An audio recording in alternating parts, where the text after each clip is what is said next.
Welcome back to the Compound Podcast. This is episode 144. 144 of the Compound Podcast, presented by Parse Rum. I love Parse. You love Parse. A bar close to Wrigley. Nisei. Nisei. They just got Parse Nisei Lounge close to Wrigley. Bleacher Jeff is a mainstay there. They believe he bartends there and plays music sometimes. They got some Parse in. They're going to do like a Connect Parse drink. They're experimenting, but they're going to do some Parse stuff there. So check that out. Also, if you are a bar in Chicago, in Wrigleyville, anywhere that wants to put Parse behind the bar and serve some route drinks, you let us know. You let the Compound Podcast know, and we'll take care of you. We got you covered. Not my best intro, but we had a great episode last week with Joey Votto. One of the things we said last week was that we wanted to talk a little golf. Hang on. I had so many people reach out to me about that episode. Like my friends who don't listen, like they were like, yo, I actually listened to this last episode. That was incredible. I mean, I was talking about it today because I did MLB radio, and I was like, we legitimately could have talked to Votto for 5 hours. Like, I could have talked to him for 5 hours about hitting and just kept asking him questions. I think it was cool. Like the two hitters or two bigger hitters, like him and Donaldson, who we had on, they were so into it. You know, I think that's pretty cool, especially at their age where they could be like, just see ball, hit ball, do this, do that. But they went into such detail. Like even Dakota texted me, he's like, this is actually a different language right now. I saw a friend of the pod, Donaldson, at this golf event that I was at, and we were talking. He is excited for this year. He's been doing some biomechanic stuff, looking at his swing, doing some work. He's like fired up. Donaldson? So, yeah. Is he still under contract with the Yankees? Yeah. Oh, yeah. For all the Yanks fans out there, if you want to get a little excited about somebody. You hear that, Tom? Josh is feeling good. He's feeling sexy. Glad he's feeling well. Tom's the classic, like Tom's a real fan. Like he doesn't blindly love every player. And I like that. No, but he's also the real fan where he will fall in love with a player for no reason. Donaldson starts out with 10 homers the first month. He's like, I love this guy. He's my favorite player. That's exactly right. Friend of the Compound Podcast. He becomes friend of the Compound Podcast again. Currently, he's not that to me. That's true. My golf event was in Orlando, and the 4Play guys were down there, a bunch of dudes, a bunch of ex-big leaguers, some actors, football players, some ex-football players. Go ahead and name drop a couple for us, huh? You may name drop a couple? What'd you see out there? Tom Glavine? Maddox, Roger Clemens, John Lester, Johnny Lester, Brian McCann, Mark Mulder, got some friends. It was awesome. It's a great time playing competitive golf for the first time since high school, where it was your own ball into the hole. No partner to back you up. No par in the hole, and you're just trying to make a birdie putt or anything. Challenging. I had the nerves going. Pretty nervous on the first tee. Hit some good ones off the first tee. Nervous with the putter. Didn't really roll it that well all week. A couple cold shanks out there. Did it help having Lester in your group and then your brother on your bag? So like you had not like you were nervous, but you know what I mean? Like, did it help having them? Like, oh, I've played with Lester a million times. Yeah, it was definitely Lester helped me out a lot because he was like talking through like etiquette, like, and his caddy, Nick, who's a good friend, is like talking through a little bit of etiquette with like don't they hate when you don't stand here? Like you can't stand there. Like you don't make sure you take the flag, don't walk in front of the girls or do this, like, because they're competing, like this is their job and they're out there competing and you're just like trying so hard not to get in the way. It's like a real LPGA event, right? It's like they get tournament prizes. Yeah. And like we're using a rangefinder, we're allowed to use like some more technology. So like you don't want to say the number too loud, or you don't want to say like, you don't want to mess them up and say like the wind, I thought the wind's coming this way, and they're like, you know what I mean? So we're just like over here, just like talking. So I think it's I got 155 on the gun. That's something that my dad kind of instilled in me growing up, was like the golf etiquette. And like I'll play now, and I'm so like programmed to that where I can't just let it go. But like I'll be like with my brothers and my friends, but hey, like, you know, move out of the way, like let this guy hit. If we're playing with somebody else, like if the flag is windy and you have the flag in your hand, I turn it the other way. Just like it's crazy how much, especially if you're playing very competitively like those people do, like that shit, it matters to them, which is why, like, you could do whatever you want to me when I whatever, it's the least of my worries, you know. But like if you're in a wrong, like if they can see you a little bit, they'll back off their ball and be like, hey, can you move? And like if you were like when you play with your friends, you know, you could be on the green and away, and generally you're going to hit, like the person who's just off the green is going to hit, right? And like get Just on play the green. ready golf. Yeah. So like there was times where I was not on the green, but also not away. So like you would have to let somebody putt who was on the green and then hit your shot. And like that was and the other weird one was calling for like a rules official. That's wild. So like I had a ball that got caught in a sprinkler head. And so, but I was also, it was shaved down to the water. So I couldn't drop my ball without it rolling more than 2 club lengths. So I had to call for a rules official. And now and it's on a par 3. And I feel like I'm holding up. You're holding like, everybody up. Yeah. Everybody, this girl's got a birdie putt from like 8 feet. I'm taking like, it's only a couple minutes, but like calling the rules official over, and we're going and we're marking it and we're dropping the ball and dropping it. And then I got to find a way to place it without it rolling. I mean, and all of that, I was just like, I am so sorry for this delay. I was just going to ask, because I didn't actually get to watch the event because I don't have cable.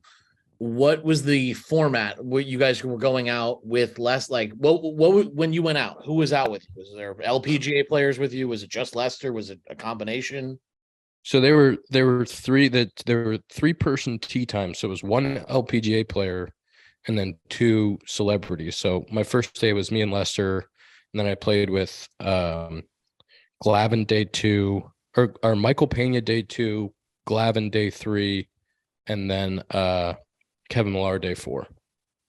How was that with Millar? What? How was Millar? Millar is great. We play golf here in Austin, so that was another comfort pairing for me.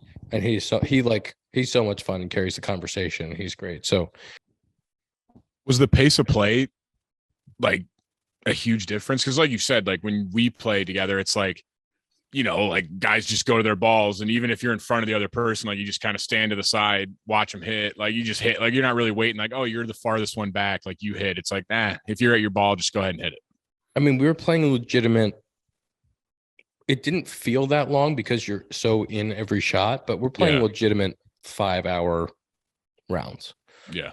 And you're every shot that you hit, you have the yardage book, you have the green, you know, you're looking at the pin sheet. So you're looking at where the flag is, the slopes on the greens, making the decision on yardage, like doing the calculations on that. And there were some tee boxes we had to wait for sure, but you know, they're long days out there, and like you're reading the putts. Everybody's like taking their time on the greens. And it wasn't like we were holding out the group behind us or the group in front of us was holding us up, but like it just, the pace out there is every shot matters. So it's so much different. And we were picking up, we couldn't make more than double. So like we were picking up after double too.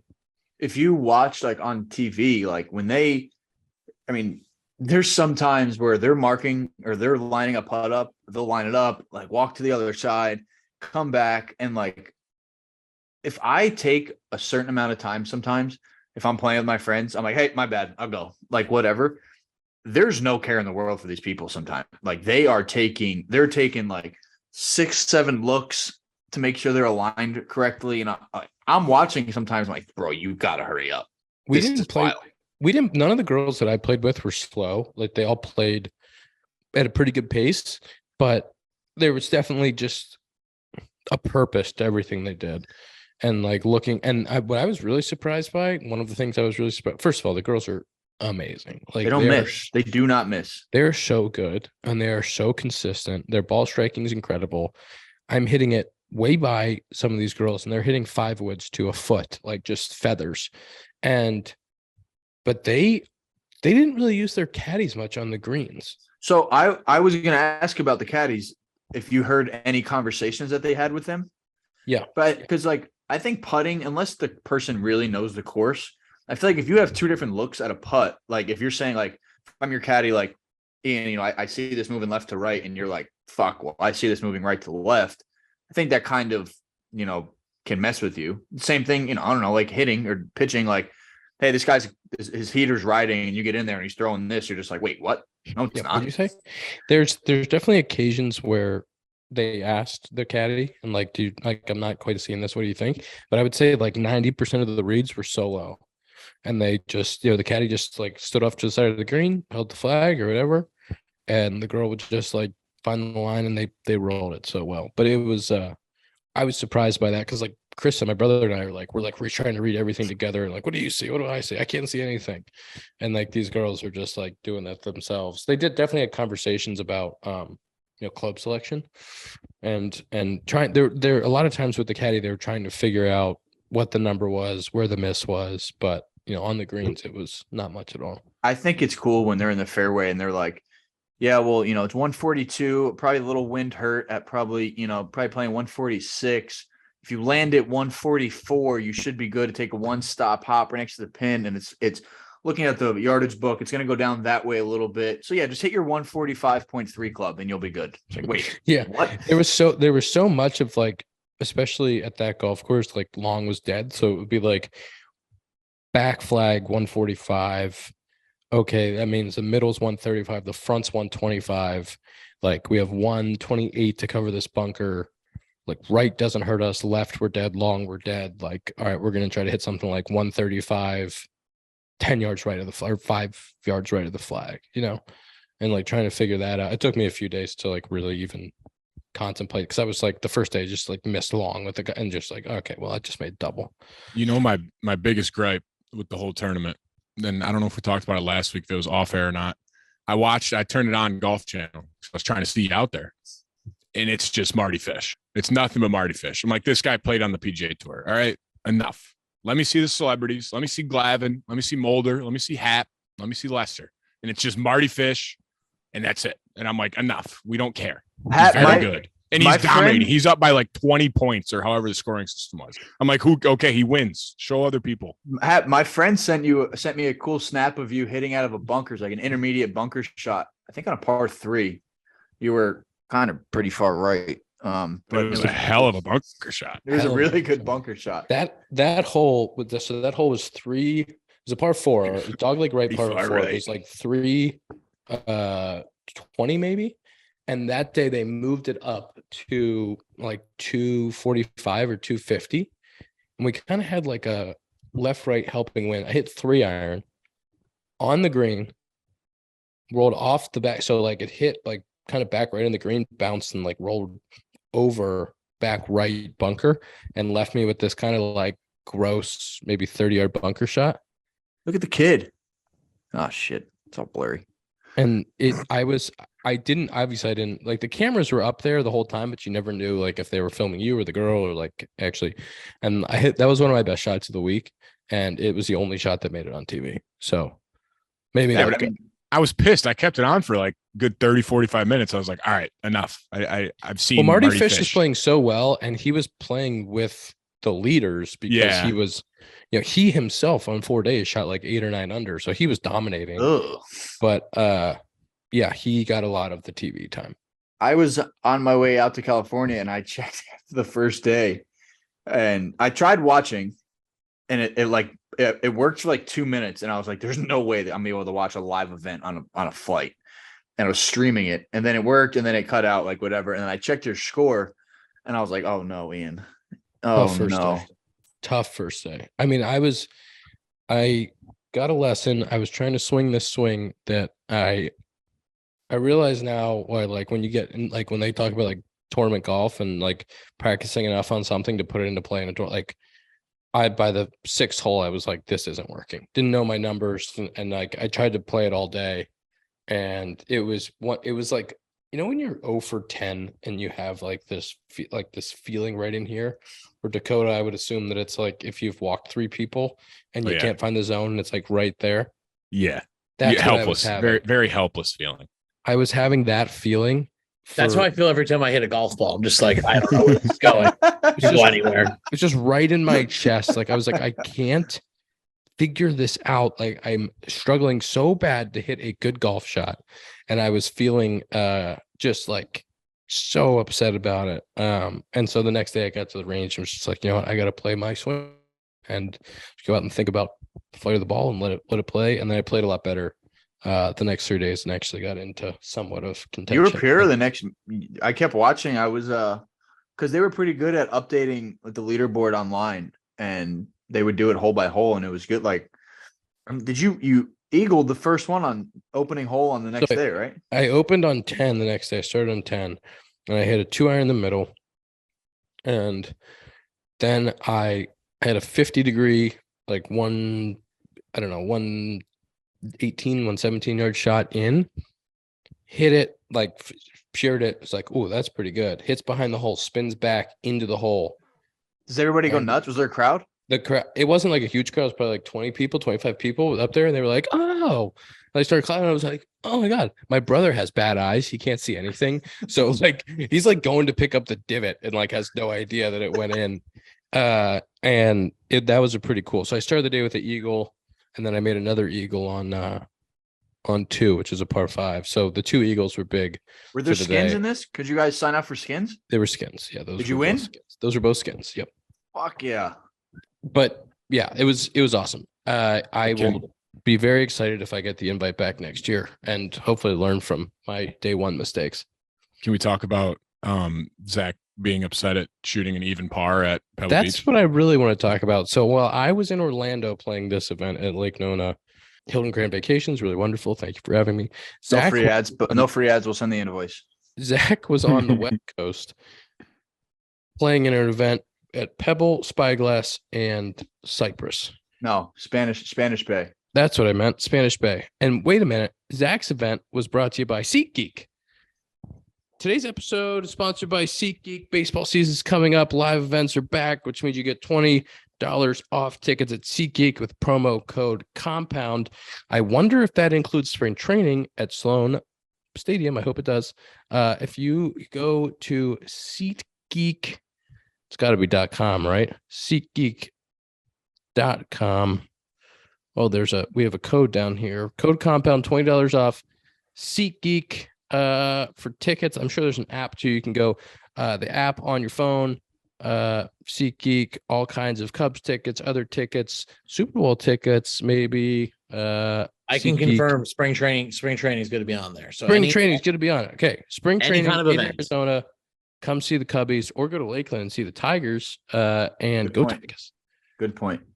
And SeatGeek, $20 off. $20 off. Code COMPOUND. Beautiful Zach. Lakeland. Yeah. Please tell us about your event that was sponsored by SeatGeek with code COMPOUND, $20 off. Yeah, no, that was a blast. I've never been out to California outside of, I think, playing in Oakland just the last 2 years. And I mean, it's such a different world out there. You hear like, oh, you got to go out to Pebble, but I mean, it's an expensive, like if you're just gonna go out there and play, it's expensive. So like, but like if you get a chance, obviously all those 3 courses are ridiculous. But yeah, I got invited to play in this event. It's called the Players Cup, from a friend who puts a team in every year. You know, there's a few bigger name people. Andrew Jones was there this year. I got to talk. Yeah, you know, I got to talk to Don Cheadle a lot. No, that's your boy. Yeah, Don Cheadle. Yeah, he was awesome. We talked a bunch. You know what a completely different but almost the same world like acting is, like sports. You know, like how long you prepare your whole life for this. And it was funny. Like I asked him, I was like, hey, you know, do you have days where you're just like shooting a scene or you're at whatever you're doing and you're just like, I don't have it. Like, I just don't have it today. And he was like, that's literally every single time you do a shoot, it just feels like you don't have it. And you walk away, you're on the drive home, you're like, fuck, you know, I could have done this better. And then like he said, he watches the movie and he's like, they use that fucking clip out of all the ones. Like, it was so cool to hear, you know, the little stories about what he does. I mean, he's in a lot of big movies, big show, you know, He's so famous. Is he a future compound guest? Like, did you get that? I don't know, man. I don't know. I mentioned it. I did bring it up. You know, I'm always working. And you know, No You get his time phone off, number? even on vacation. no, There's no he, days off. yeah. No, but I mean, yeah, it was great, you know, and I was really nervous. We was shotgun on, we went Spanish Bay, Spyglass, and then Pebble. Played 3 rounds, you know, there were skins in all of it, close to the pin, bunch of things. But again, like what Ian said, it wasn't as competitive and, you know, by the books as yours was. You know, it wasn't obviously sponsored by PGA, LPGA, it wasn't on TV, but it was, you know, nerve-wracking. Like tournament golf, like there's a prize at the end, there's all these things, you know, and I'm like, all right, kind of, you know, your handicap is on there. You kind of have to play to your handicap. You're like, all right, well, this, you know, this guy's supposed to be pretty decent. Like staying over the first tee, it's 9 o'clock. And I'm like, never been here before. I have no idea where I'm aiming really. We had caddies, but I don't know how much. It's tough if you never played a course before to really trust somebody's line. Like, they're like, oh yeah, hit it over that hill, you'll be fine. And then you hit over that hill and you're like, I might be a little too far right. And you're just like, well, you just told me to go over that hill. Yeah, I should have right where you said. Right. But no, I mean, what is was, your current handicap? Right now. Did you put all those scores in? Oh yeah. Come on. Put them in. Did you put yours in?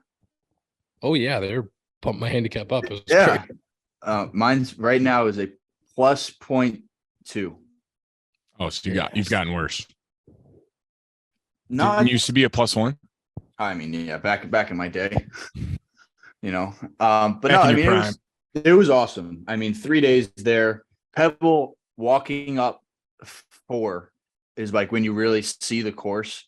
I mean, it is. I have like my whole camera. I was like a little kid, literally walking around. Like all these guys have played there hundreds of times, and I'm walking around. I'm like, oh my God, look at that house. Look at that house. And out there, they have this thing called the 17-mile drive up and down, like all the way up and down the coast. And my girlfriend and I drove down it, and like, you see a house and you're like, all right, let me Zillow that one, see how much it is. And it's just like 20 mil, 25, 35. And you're just like, what do these people do that you can afford that house and not even live there? Because there's nobody there. Like Charles Schwab has a house on one of the holes. Schwarby. Like the Warriors owners houses on hole 14 of Pebble. Like just the view, like you're hitting on 18 on 7, like you have waves basically hitting you as you're teeing off. Like it's a completely different world, man. It's incredible. Was Pebble your favorite? Yeah. And it's funny, like we got there, played Spanish, Spyglass, and Pebble. And we stayed at the Spanish Bay Inn, which is again absolutely ridiculous. You have the sunset right there at night. There you can eat outside with Did a you bunch see of the fires. bagpiper? Saw the bagpiper. And so Spanish, it's a little different. It's more narrow, kind of, you know, not as long, not as hard, but they're like the course itself is not, I don't want to say as nice as the others, but like I was blown away by Spanish. And then the next day when we teed off of Spyglass, I was like, I mean, this is a completely different world. Like Spyglass, they play as part of the Pro-Am, right? I'm pretty sure. Yep. And like that foundation, the fairway, the grass, everything about it was just so much different, so much like.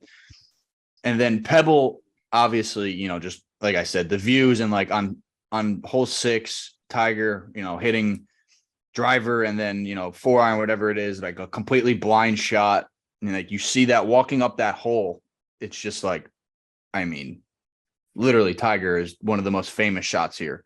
And then on the next hole, or on hole 7, the really short par 3, just like it's on TV every single year, somebody gets a hole in one there, you know. And then you walk up 6 or 8, I'm sorry. And last year, whenever it was, Spieth basically falls in. I don't know if you remember that shot. Like he hits his drive and he's basically standing over it. And like, did you walk up to the? Yeah, did you walk up to it? I walked up to it and I was like, bro, there's no chance I'm hitting a ball off of this. Like I kept my distance and I'm like, I'm not taking another step. And this guy had to take a full swing moving forward while also basically falling backwards. And he hit a good shot. I would have shit myself. I literally would have been at the bottom of that still. Like there's just no way. But yeah, you know, getting again, like basically standing next to Andrew Jones right before he's on the ballot of the Hall of Fame, and like, just, I mean, it was awesome. It was really cool. Was Pebble your best round? Pebble was my best round. I did play very well there.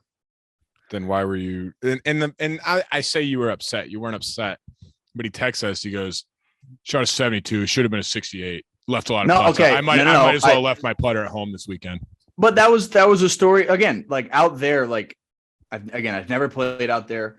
You're trusting the caddies, and like the greens are lightning. And I'm sure where you played nice course all the time, but like faster greens, they're more fun to play. But like when you get really fast greens, it's so hard to trust anything. It's like, okay, I have a long putt. It's uphill, but it's like, do I leave this short? Do I get it there? Is it going to roll back to my feet? Like, oh, you can putt it off the green on these courses. Right. Like if you hit it in the wrong area, it's like, that's gone. Like that's rolling down into a bunker. And it's like, oh my God, I was just putting. Exactly. And that's the thing. Like this whole, like, I didn't make any putts. So like, I legitimately had the first 6 holes, like on 6, I had an eagle putt from 20 feet away, 3-putted it.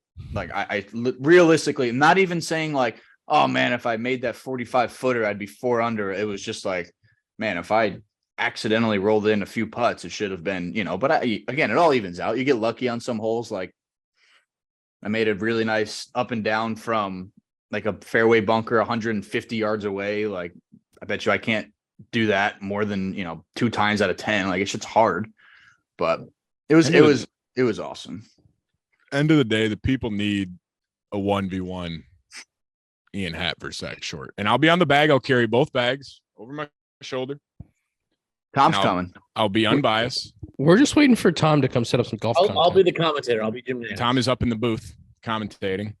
That'll be cool because the Pro-Am is this week. The Pebble Beach Pro-Am is this week. So now that I've played it, I can be like, oh, I hit that shot. Like, oh shit, Spieth, you're fucked from over there. I was over there. You got no chance. Like it'll be cool. And again, they were setting up too. So like, yeah, you saw all the tents. You saw huge AT&T signs everywhere. And the caddies we had, the one guy was awesome all weekend. We had him for all 3 days. He's on somebody's bag. I forgot the name, but the way that he was describing it, how I was like, oh, are these guys going to come in and play Tuesday, Wednesday practice rounds? He's like, yeah, but they'll come in, but they're like, most of the guys go over and play Cypress or what's the other one? The Monterey Club. Peninsula Country. Yeah, they don't even like play over here. They'll just wake up and come and play. And I'm like, I mean, it's just awesome. Again, what a life. Let's just wake up and see the waves crash. Just go play some golf. It's one of the most. I've never played out there, but it's one of the most beautiful. I've been there a couple times. I'm surprised that you haven't played out there when you guys go out there every year. I'm a good fiance. Don't bring my clubs. Okay, before that, I was going to say stop. If you're telling me that's not, I'm not even going to say it. I was going to say that's a marriage that's doomed if you can't golf because you need your golf and you know that. Oh, that's true. Zach just looked at his girlfriend. It's like that's just how it's going to be. Sometimes. If Zach can't golf, you're not going to have a very happy. You need to keep Zach fed and let Zach golf, and he's a happy guy. That's all he needs. I went out there for my mom's 60th, so my mom's 60th was more important. We didn't bring our clubs, and then the other time, that's fair. So, but don't blame it on your fiance. Yeah, well, the other time Julie and I went out last year, and we started we went all the way up the coast, so we were only in Monterey for like 2 or 3 days, and I wasn't just gonna peace out and play golf for a couple days. And also, like, when I do Pebble for the first time or any of those courses for the first time, like I would like to be with some of my buddies, some of the guys I like to play golf with. You know what I mean? If you're going out there on a couples, yes, you're not going to go golf and like, hey, like go shopping for a couple hours. I'm going to go golfing. Or hey, you want to sit in the cart? You want to sit in the cart? I'm going to go play by myself. Yeah, I'm gonna go play Pebble with a random threesome. Yeah, solo. It really something like, again, if you've even been out there, and even if you haven't played, like when we did that 17-mile drive, and it was before we played Spyglass, and we saw bits and pieces of those courses and Pebble. Like when you just see Pebble, it's just like that is different. That's a very different place. Just everything around it, the trees, you're on the water. Like one side of the road is like this amazing forest and the other side is ocean. and we stood on the beach in Carmel and like looked at, you can see Pebble from the beach, and it's just like, is this heaven? What is this?